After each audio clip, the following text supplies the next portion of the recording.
आणि आता जाऊयात बीडमध्ये। बीडमधल्या आष्टी तालुक्यात वादळी वाऱ्यासह झालेल्या पहिल्याच पावसानं शेतकऱ्यांच्या फळबागाचं प्रचंड नुकसान झालेलं आहे। लिंबू, डाळिंब, पेरू, आंब्याच्या फळबागा या उन्मळून पडल्यात। त्यामुळे शेतकरी हवालदिल झालाय। शेतकरी गोकुळ वाघुल यांनी अनेक वर्षांपासून टँकरद्वारे पाणी देऊन या फळबागेची लागवड केलेली आहे। मात्र पहिल्याच पावसात या सर्व फळबागा ही फळबाग उद्ध्वस्त झाली आहे। शासनाने भरपाई न दिल्यास इथल्या शेतकऱ्यांनी आत्महत्येचा इशारा दिलाय।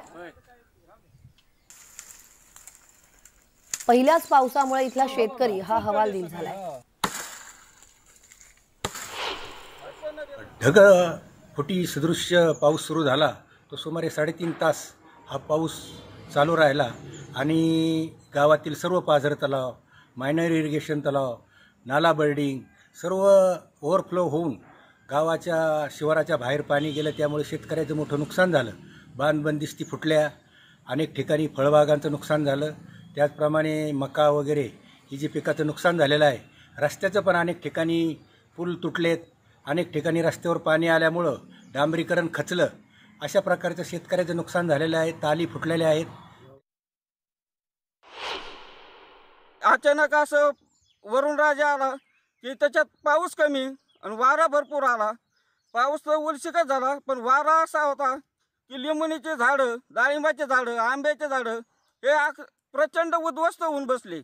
आता ही बाग आम्हाला पुन्हा निर्माण करायला कमीत कमी 15 वर्ष लागतात। त्याला लिंबुनी लावून आम्हाला त्याला खत पाणी घालून पाणी एकात पुन्हा दुष्काळ पडला, पुन्हा त्याला एकात पाणी घाला, तर आमचं किती मोठं नुकसान झालंय। याची लवकरात लवकर दखल घ्यावी व आम्हाला शासनाने योग्य ते लवकर याचा मोबदला द्यावा। भयानक वादळ आलं।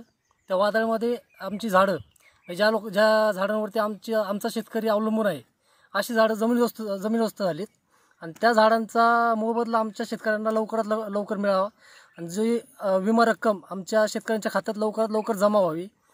इथं डाळिंबाची बाग आहे, आंब्याची बाग आहे, लिंबाची बाग आहे। ह्या बागा जर जमीनदोस्त झाल्या तर आमच्या शेतकऱ्याला उद्याचा प्रश्न निर्माण होतोय। तर शासनाने ह्या गोष्टीकडे थोडं लक्ष देऊन लवकरात लवकर मोबदला आमच्या शेतकऱ्याच्या खात्यात जमा करावा।